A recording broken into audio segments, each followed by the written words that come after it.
सुगरण कट्टा या यूट्यूब चॅनलमध्ये मी रुपाली तुमच्या सगळ्यांचं स्वागत करत आहे। आज आपण मस्त अशी भरला शिमला मिरची बनवणार आहोत। अगदी घरगुती साहित्यात आणि खूप कमी साहित्य लागतं। जे आपल्या घरात आहे तेच वापरून आपण मस्त अशी चमचमीत झणझणीत शिमला मिरची बनवणार आहोत। ते 5 ते 6 आपण शिमला मिरची घेतलेत। त्यात आपण ती छान अशी साफ करून घ्यायची, वरनं छान असे कट द्यायचेत आणि मिरचीला ज्या शिरा असतात ते कट मारून मधनं असं अलगद ते बी काढून घ्यायचे। झाली आपली शिमला मिर्च। तुम्ही पाहू शकता एकही बी राहत नाही अशा पद्धतीने साफ केल्यावर। तर आपण अशा पद्धतीने सर्व मिरच्या छान अशा साफ करून घ्यायच्यात आणि सर्व बी निघून जातं।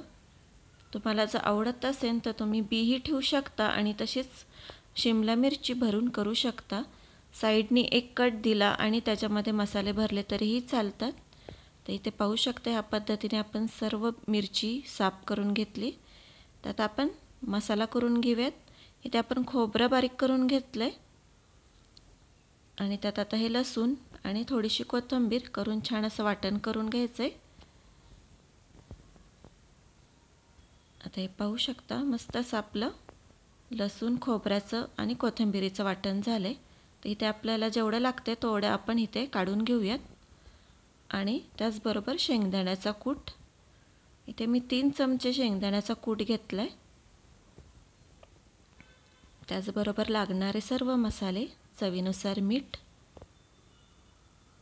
1 ते 1.5 चमचा घरचा काळा मसाला, 1 चमचा हळद आणि 1 चमचा काश्मीरी लाल मिर्च। आता हे छान आपण सर्व असं मिक्स करून घ्यायचंय म्हणजे सर्व मसाले एकजीव होतात। आपण ज्या पद्धतीने वांग करतो तशीच ही शिमला मिरची करायची आहे आणि थोडंसं तेल टाकून घेऊयात आणि हेही छान असं मिक्स करून घ्यायचं आहे म्हणजे मसाला थोडासा ओलसर होतो। दाण्याचा कूट इथे मी थोडासा जाडसर घेतलाय कारण की जाडसर कूट खायला छान लागतो भाजीतला। तर या पद्धतीने सर्व मिरची आपण आता भरून घेऊयात। हे पहा, एक एक करून सर्व मिरची भरायची। इथे मी 6 मिरचीला लागेल एवढाच मसाला करून घेतलेला आहे।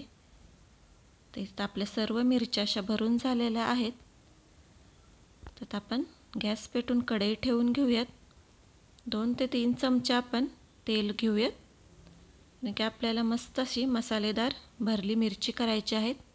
1 चमचा मोहरी आणि 1 चमचा जिरं छान असं तडतडून द्यायचे म्हणजे खमंग अशी फोडणी भाजीला बसली की भाजीची टेस्ट अशी खूप छान लागते। आता एक एक करून सर्व मिरच्या ह्यात आपण सोडून घेणार आहोत आणि छान असं मिरचीचा कलर बदलेपर्यंत ती तेलात परतून घ्यायची। मिरची आपली एक 5 ते 10 मिनिटात शिजते। मिरचीला शिजायला जास्त वेळ लागत नाही। मस्त अशी परतून घ्यायची। तुम्ही अगदीच ही भाजी टिफिनसाठी मुलांच्या किंवा आपल्या ऑफिसच्या डब्यासाठी वगैरे करू शकता। ही भाजी आपली चपाती भाकरी बरोबर खूप छान लागते। भाकरी बरोबर खायची असेल तर तुम्ही रस्सा थोडा जास्तही करू शकता।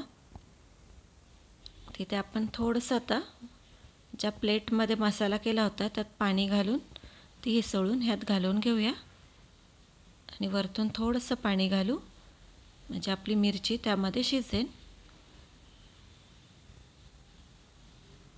पहा मस्त असं आपला भाजीचा कलर आलेला आहे। शक्यतो जेव्हा आपण हिरवी भाजी करतो तिला जास्त आपण ढवळायचं नाही, नाहीतर आपल्या भाजीचा कलर बदलून थोडासा काळपट होतो। आता इथे आपण झाकण ठेवून देऊयात। एक 5 मिनिटानंतर आपण पाहूयात। थोडंसं ताटात पाणी ठेवायचं आहे आणि 5 मिनिटानंतर आपण पाहूयात। तर पाहू शकता मस्त अशी भाजीला कलर आलेला आहे आणि मिरची आपली मस्त अशी दिसत आहे। थोडासा कलर बदललेला आहे मिरचीचा, मस्त अशी ती। तर आपण थोडंसं पाणी घालून घेऊयात म्हणजे थोडीशी अर्धवट कच्ची मिरची ती शिजल्या जाईल। पाहू शकता इथे परत आपण झाकण ठेवून घेऊयात। 5 मिनिटानंतर आपण परत पाहूयात. मिरची आपली छान अशी शिजलेली आहे. इथे पाहू शकता मस्त अशी मसालेदार ढोबळी मिरची आपली तयार आहे खाण्यासाठी. खूप छान लागते, अगदी न आवडणारे सुद्धा खातील.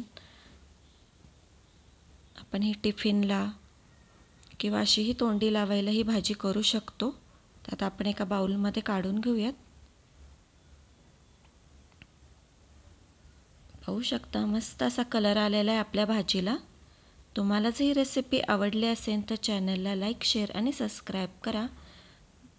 मस्त अशा झटकीपट होणाऱ्या भाज्या तुम्हाला जर आवडत असेल तर कमेंटद्वारे मला कळवा. पाहू शकता मस्त अशी चमचमीत आणि झणझणीत आपली भाजी तयार आहे.